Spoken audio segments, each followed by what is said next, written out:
So while we're driving around eating cheesesteaks, we always like to find a cemetery. Is what it is. Okay, we want section L, section G, or the shrubbery section. Okay. Whatever we can find. G, L, shrubbery section.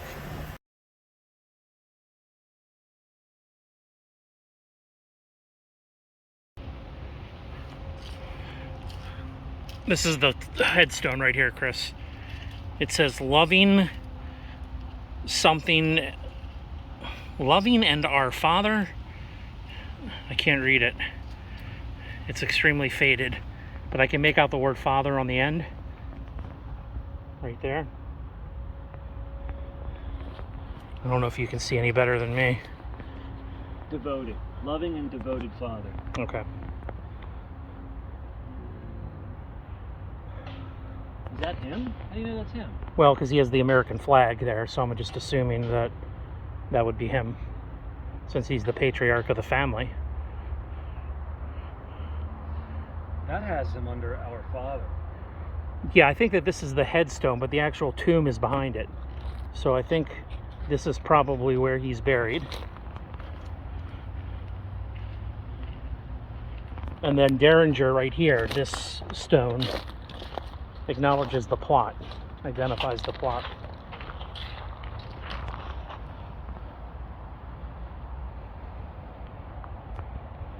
Because this does not say Derringer. Oh yeah, it does. It's Derringer. Dude, I could have sworn I saw something that had A Derringer pistol on it. I don't know why I'm blanking on that. Anyway, this is the guy that invented the gun that killed Lincoln. So, Yeah. soak it in.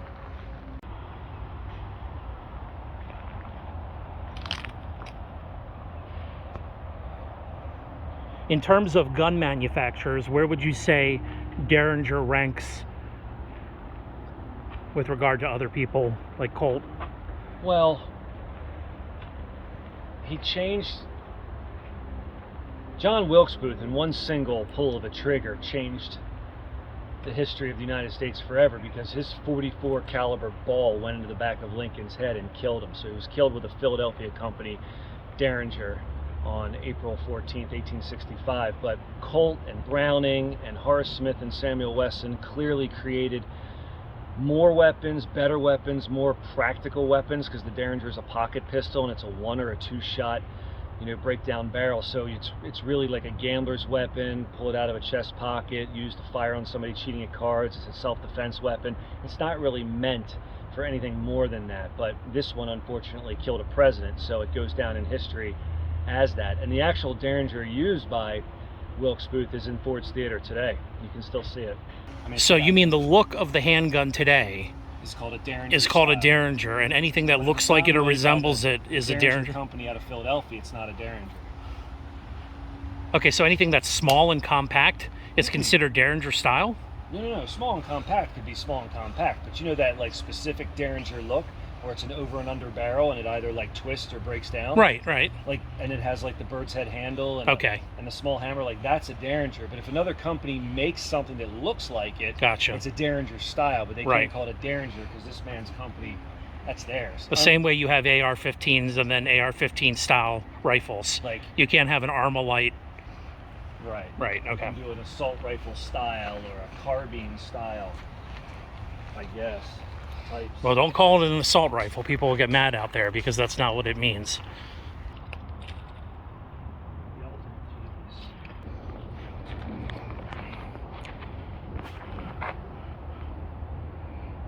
I always say get acquainted with cemeteries in this life, because at some point you'll be spending the rest of eternity in one just like this.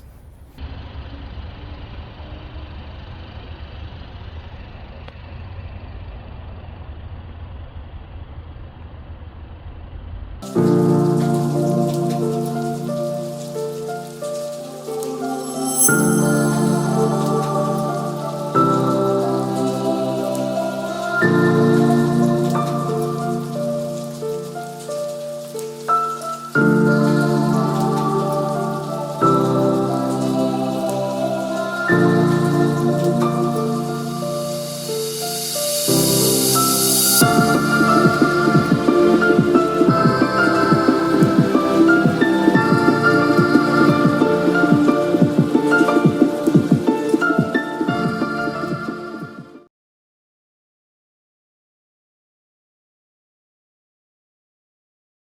how many Declaration of Independence signers have you seen now? I think 56 guys signed the document, and I think I've seen 12 or 13 of their graves. I'd have to count. Yeah. Oh, that's neat. The little medallions on the bottom here, and then if you look here, there's a little placard. So everybody that I've seen their grave that signed the Declaration of Independence has that placard. This one right here? Yeah. Okay.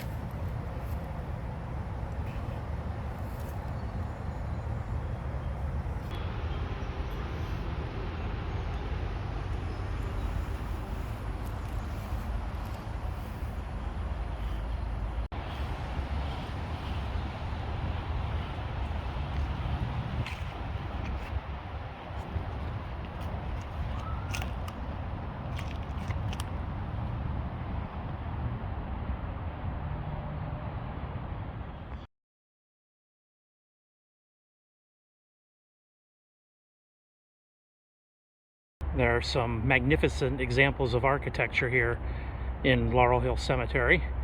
This being another one, Isaac Hull. And what did Mr. Hull do, Chris?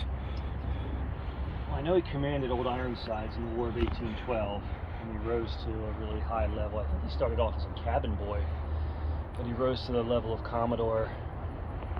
And I think his final words were, "I strike my flag for my country," and then he died. So I guess at one point this was an eagle here maybe on top of a flag, and the head is Somebody broke the beak either off. gone or deteriorated, or the beak has disappeared. Some serious marble, though. It is some serious marble. And as you notice, it's 90 degrees out here and the marble feels cool. Yeah. And that's one way to always tell real marble, is it's cool to the touch regardless of the temperature of the room or outside. And you'll see it's cool to the touch. That it is. Versus, you can tell, like this. Yeah. Feel. Well, the columns here look brand new, or at least relatively new. And you're right, they're warmer than the marble. So, I don't know. It doesn't look like marble to me.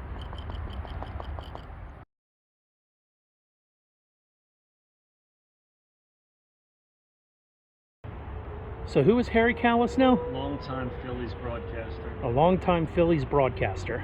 So you have stadium seats, and look at this, guys. The actual headstone is an old-time microphone. So he broke some glasses.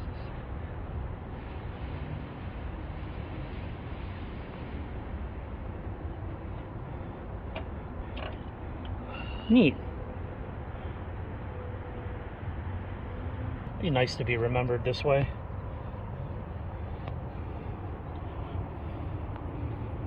I don't know if it's morbid, but the more time that I spend in cemeteries, the less anxiety I have about death. I don't know if anyone else feels that way. Now, there's something peaceful, I guess, about being in a place like this, and at the same time terrifying if you think about death too much. That's why a lot of people avoid these places. This is why when I go to cemeteries, you don't find a lot of people here. It's very rare to even see maybe more than a handful of people honoring their own dead, making pilgrimages to come and see figures from history, or even coming to see their own family.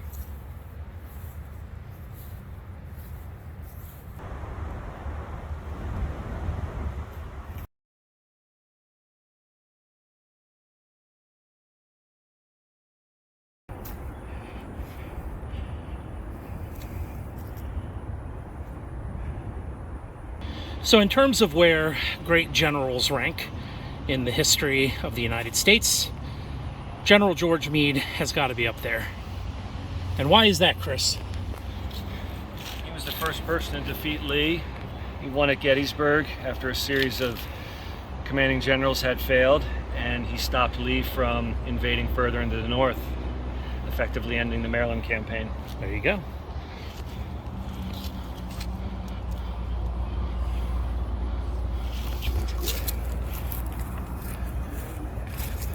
Ooh, ooh. So you have the Meade Society here. Honors veterans on Memorial Day. Dude, something's in there. Just be careful. What, a snake? Whatever's in there. Yeah, it looks like a hole. Something other than Meade. He did his work bravely and is at rest. Cool. William Meade, son of General George and Margaret, so he's in the back. Whoever went down that hole knocked that wreath over.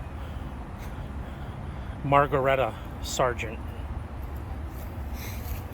wife of George Gordon Meade. And now who is this to the left? Daughters. Henrietta and Margaret Butler. So maybe they never married? Maybe not. She lived to be very old. Second one. Interesting. Look, we're all over here. Well, they both lived to be... I mean, the one... Yeah, they both lived to be very old. 1845 to 1905 is... Don't you think that's 60 years old and never being married? Yeah, that's not very old. I mean, yeah. Most people get married, what, in their 20s? The other lady. So you have someone in their 60s and their 90s not getting married, two daughters. At that time, it was probably scandalous or something was going on. I'm sure it had nothing to do with women's liberation. At the time, I'm sure social decorum dictated the grounds for marriage, more or less. So if there are any General George Meade scholars out there who would like to give me a little bit of background on it, I'd love to hear from you.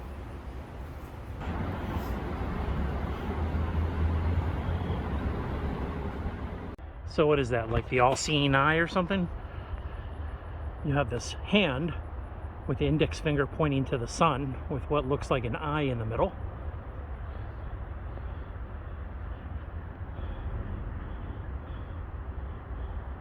And the inscription here is barely legible.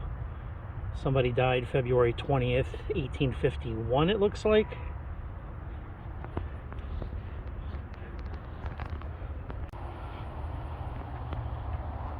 I love the way this cross looks here with the ivy or flowers going around it.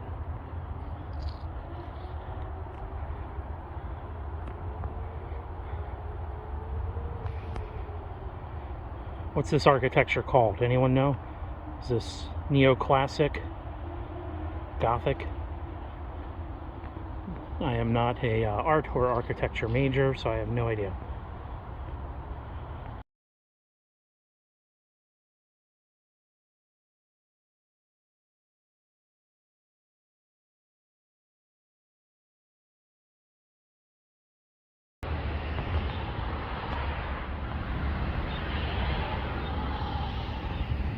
We're at the front of Laurel Hill Cemetery here, and as you go in, if you make your first left, you get a little bit of Hollywood history, because it was here that Adrian Balboa and Paulie were buried from the Rocky series. Yes, they were actually buried here. They're characters, mind you. The actual actors are still alive, but here we have them.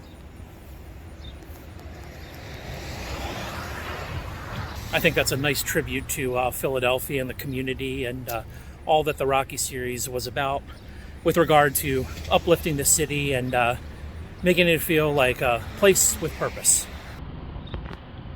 Somebody left some glasses here. Adrian used to wear glasses.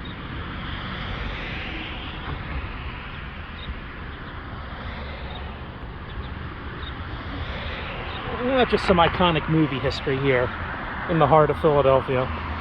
Very cool. Paulie, he's got various stones. Got some coin change there.